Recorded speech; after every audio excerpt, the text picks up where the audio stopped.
pemirsa, masih dalam belajar Islam dan topik kita masih sama, yaitu nusus suami. Dan kita akan kembali kepada Ibu Badriah dan Ibu Nani.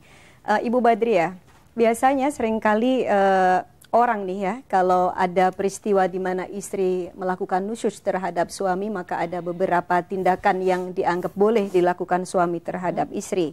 Tetapi kalau tadi justru di ayat Al-Quran juga ada kemungkinan bahwa suami melakukan nusyus terhadap istri, apakah tahapan-tahapan yang terkait dengan tindakan terhadap satu dengan lainnya juga berlaku sama bagi suami? Jadi misalnya istri boleh memberi peringatan, boleh meninggalkan, dan seterusnya dan seterusnya. Ya, kalau saya melihat justru Al-Quran itu sangat memberikan keleluasaan kepada istri ya.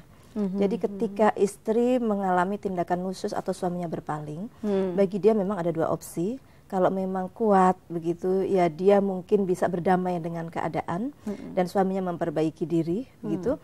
Atau kalau memang tidak, ya bisa memilih opsi perceraian. Surah An-Nisa ayat 128 sampai 130.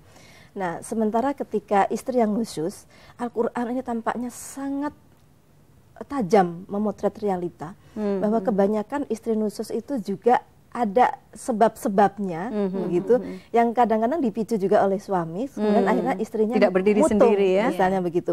Maka solusi yang diberikan itu pun juga ya dirangkul kembali begitu, dirangkul kembali oleh suami begitu ya, dengan diberi nasihat begitu, terus kemudian mungkin ada cooling down begitu dengan bisa ranjang, sampai ketika terjadi misalnya syiqaqa bainihima, terjadi sudah pertentangan yang sangat, perseteruan yang sangat hebat pun begitu, itu masih coba diusahakan begitu, fama'athu hakaman min ahlihi wa hakaman min ahliha.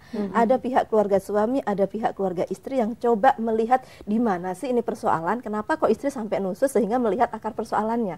Kadang-kadang istri nusus itu kan mungkin karena akar persoalannya belum diurai. Jadi dan istri sendiri tidak cukup punya kekuatan ketika dia hanya menjalani itu bersama dengan suaminya, sehingga perlu melibatkan dua pihak keluarga besar, di mana keluarga istri itu wali, di sini fungsinya wali.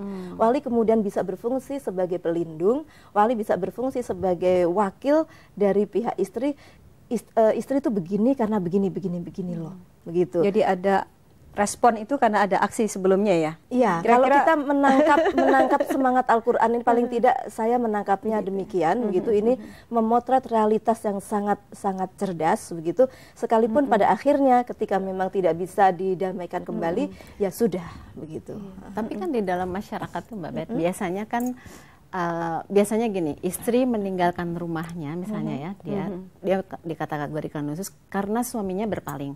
Artinya kan tadi kalau kita artikan suami dari ayat itu, ya suami nusyus duluan kan, tapi kan selalu yang dilihat istri yang salah, yang dipersalahkan gitu. ya, Dipersalahkan persoalannya kan akhirnya penyelesaian persoalannya biasanya ke arah yang tadi suami nusyus.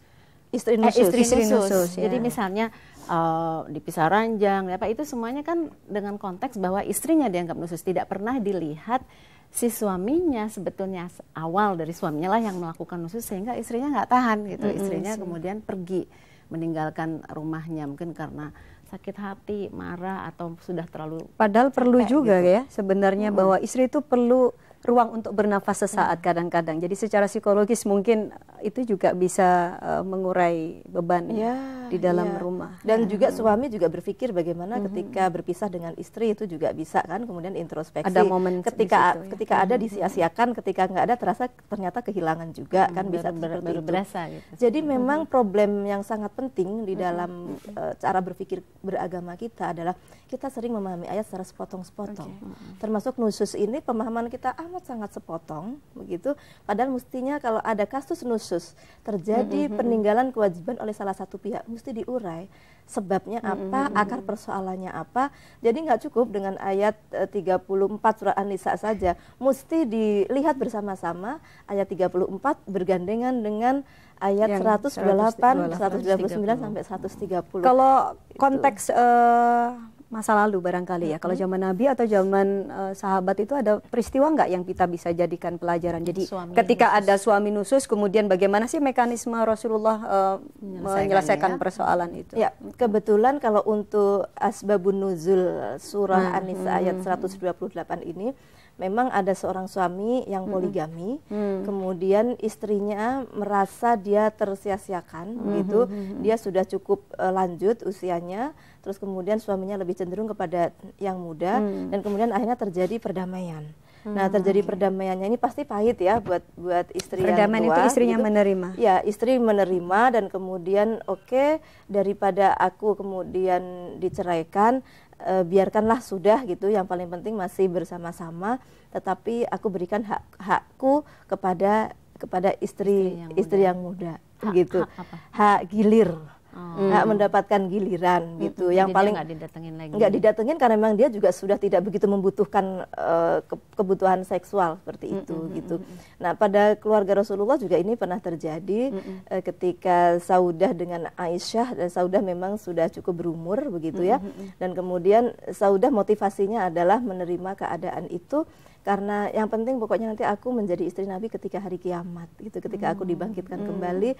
Dan dia tahu bahwa memang Nabi mencintai Aisyah begitu. Terus kemudian terjadi perdamaian, dan kemudian kalau kita lihat dalam sejarah kehidupan para istri Nabi yang kadang-kadang juga ada konfliknya gitu, memang ada grup A, grup B begitu ya. Memang kemudian Saudah ini termasuk gengnya kemudian bersama dengan Aisyah, karena memang motivasi beliau menikah dengan Nabi memang bukan motivasi seksual, tetapi memang motivasi ingin mendapatkan kehormatan sebagai tadinya seorang janda. Kalau cerita yang lainnya gitu, begitu. Bu?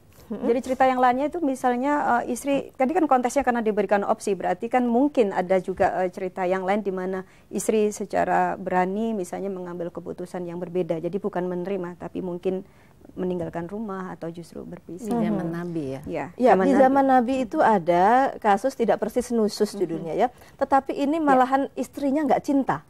Sebentar, kalau itu kayaknya menarik, nanti kita lanjutkan yang satu ini ya, kisah yang tidak cinta itu yang paling penting. Pemirsa, kita tahan sebentar diskusi kita, kita akan memasuki diskusi yang menarik tentu setelah yang satu ini.